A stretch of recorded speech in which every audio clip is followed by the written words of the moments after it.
Welcome to the Genius Factory. Enjoy the video. You start by identifying degree and leading coefficient. This tells you end behavior immediately. Next, find real zeros and note multiplicities because they change how the graph touches or crosses the x-axis. Once done, compute y-intercept by evaluating at x equals 0 and mark those points on axes. Make sure to scale your axes so key x values are visible. Small degree polynomials need less stretch, while high degree ones may need wider x range to show turning behavior. Now plot each zero and the y-intercept accurately, then use multiplicity rules to decide whether the graph crosses or merely touches the axis at each root. Next, create a sign chart across intervals between zeros to predict whether the function is positive or negative there. This guides curve direction.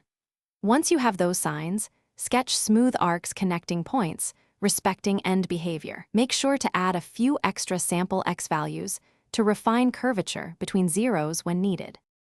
Finish by sampling a few extra x values to refine curvature and confirm turning points. Plotting those computed y values sharpens accuracy. Then smooth the sketch so the graph behaves consistently with multiplicities and sign chart, and verify the end behavior matches the leading term prediction. If your sketch looks off, compare plotted values to calculated ones to find the error. Common fix: rescales axes or recompute one suspicious point. Make sure axes, labels, and units are clear before you. Thanks for watching. If you found this helpful, don't forget to like and subscribe.